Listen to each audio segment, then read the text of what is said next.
February 18th, Leviticus 6:1 through Leviticus 7:27.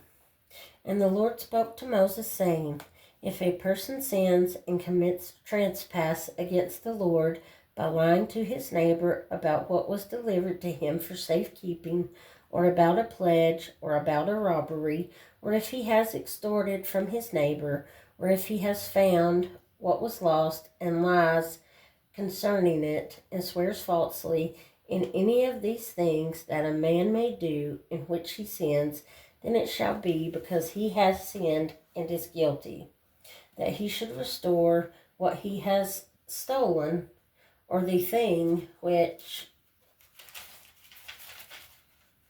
he has extorted, or what was delivered to him for safekeeping, or the lost thing which he found, or all that about which he has sworn falsely.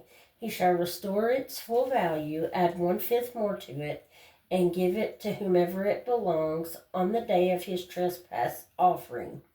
And he shall bring his trespass offering to the Lord, a ram without blemish from the flock, with your valuation as a trespass offering to the priest. So the priest shall make atonement for him before the Lord, and he shall be forgiven for any one of these things that he may have done in which he trespasses. Then the Lord spoke to Moses, saying, Command Aaron and his sons, saying, This is the law of the burnt offering. The burnt offering shall be on the hearth upon the altar all night until morning, and the fire of the altar shall be kept burning on it. And the priest shall put on his linen garment, and his linen trousers he shall put on his body, and take up the ashes of the burnt offering, which the fire has consumed, on the altar, and he shall put them beside the altar.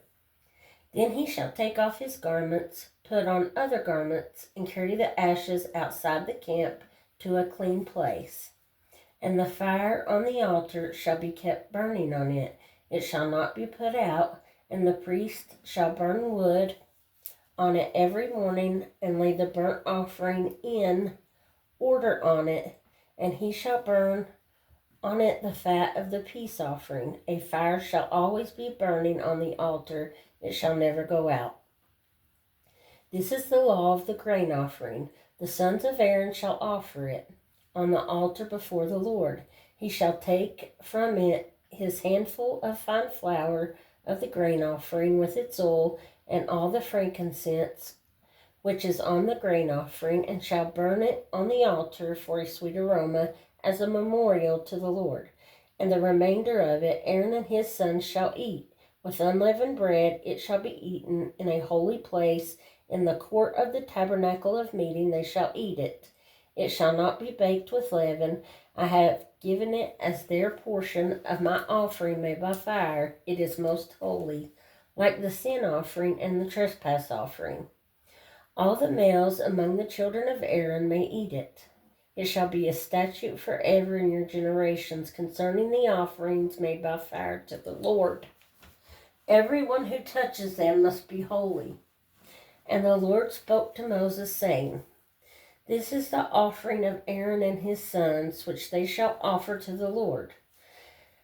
Beginning on the day when he is anointed, 1/10 of an ephah of fine flour as a daily grain offering, half of it in the morning and half of it at night. It shall be made in a pan with oil. When it is mixed, you shall bring it in. The baked pieces of the grain offering you shall offer for a sweet aroma to the Lord. The priest from among his sons, who is anointed in his place, shall offer it. It is a statute forever to the Lord. It shall be wholly burned, for every grain offering for the priest shall be wholly burned. It shall not be eaten. Also the Lord spoke to Moses, saying, Speak to Aaron and to his sons, saying, This is the law of the sin offering. In the place where the burnt offering is killed, the sin offering shall be killed before the Lord. It is most holy. The priest who offers it for sin shall eat it. In a holy place it shall be eaten, in the court of the tabernacle of meeting. Everyone who touches its flesh must be holy, and when its blood is sprinkled on any garment, you shall wash that on which it was sprinkled in a holy place. But the earthen vessel in which it is boiled shall be broken, and if it is boiled in a bronze pot, it shall be both scoured and rinsed in water. All the males among the priests may eat it. It is most holy. But no sin offering from which any of the blood is brought into the tabernacle of meeting to make atonement in the holy place shall be eaten. It shall be burned in the fire. Likewise, this is the law of the trespass offering. It is most holy.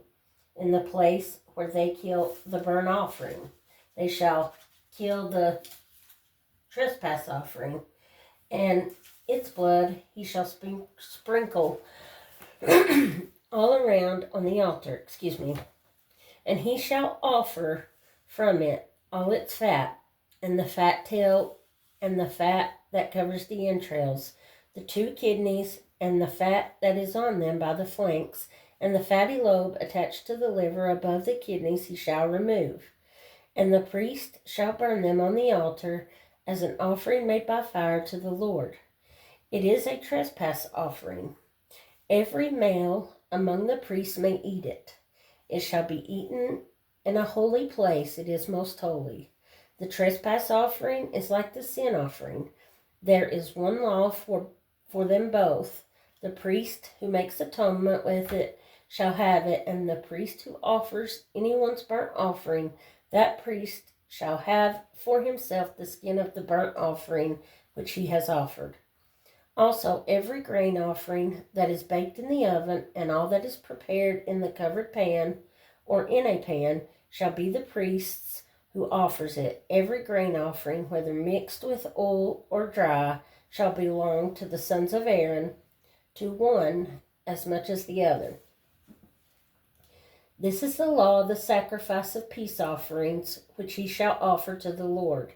If he offers it for thanksgiving, then he shall offer with the sacrifice of thanksgiving unleavened cakes mixed with oil, unleavened wafers anointed with oil, or cakes of blended flour mixed with oil. Besides the cakes, as his offering, he shall offer leavened bread with the sacrifice of thanksgiving of his peace offering. And from it he shall offer 1 cake from each offering as a heave offering unto the Lord. It shall belong to the priest who sprinkles the blood of the peace offering. The flesh of the sacrifice of the peace offering for thanksgiving shall be eaten the same day as it is offered. He shall not leave any of it until morning. But if the sacrifice of his offering is a vow or a voluntary offering, it shall be eaten the same day that he offers his sacrifice. But on the next day the remainder of it also may be eaten. The remainder of the flesh of the sacrifice on the 3rd day must be burned with fire. And if any of the flesh of the sacrifice of his peace offering is eaten at all on the 3rd day, it shall not be accepted, nor shall it be imputed to him. It shall be an abomination to him who offers it, and the person who eats of it shall bear guilt. The flesh that touches any unclean thing shall not be eaten. It shall be burned with fire. And as for the clean flesh, all who are clean may eat of it.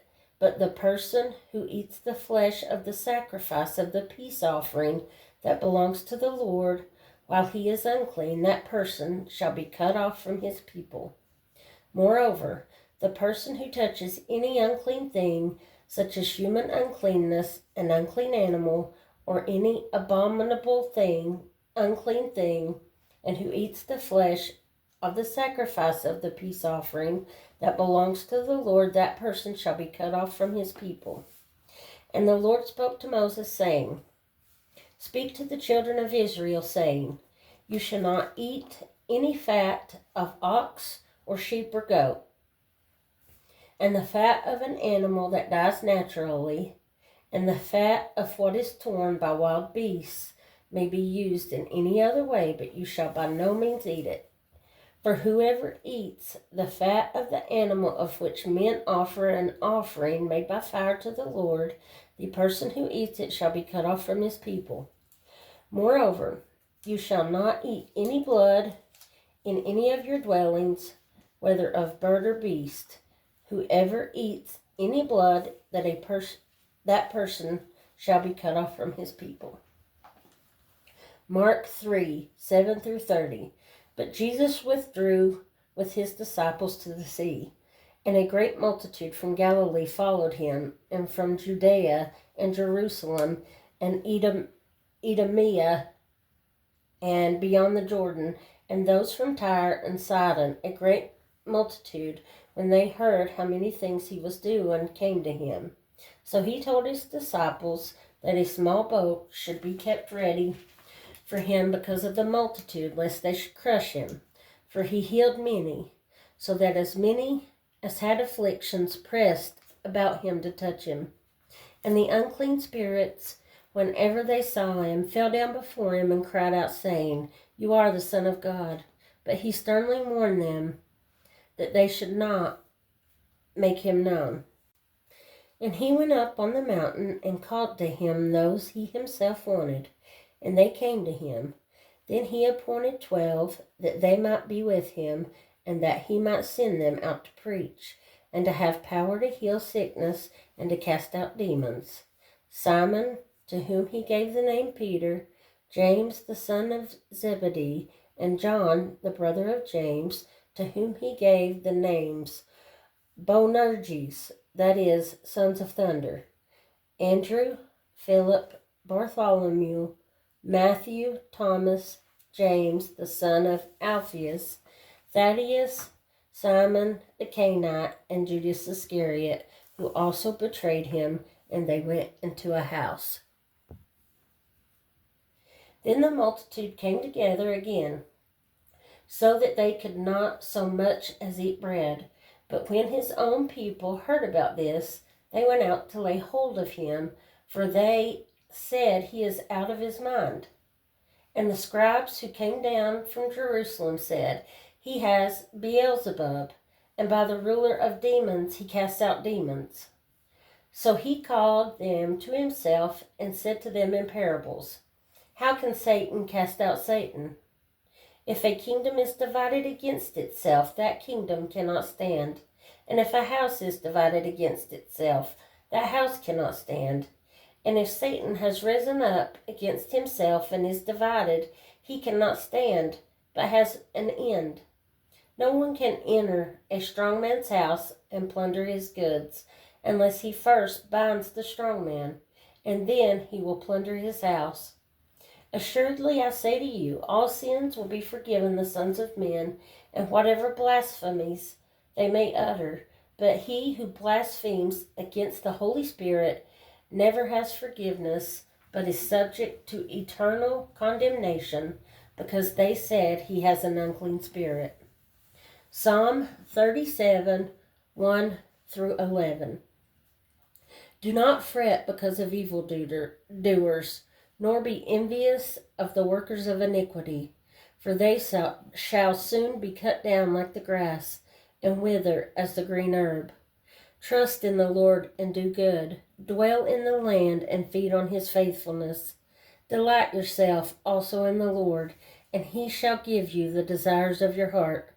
Commit your way to the Lord. Trust also in him, and he shall bring it to pass. He shall bring forth your righteousness as the light, and your justice as the noonday. Rest in the Lord and wait patiently for him. Do not fret because of him who prospers in his way, because of the man who brings wicked schemes to pass. Cease from anger and forsake wrath. Do not fret, it only causes harm.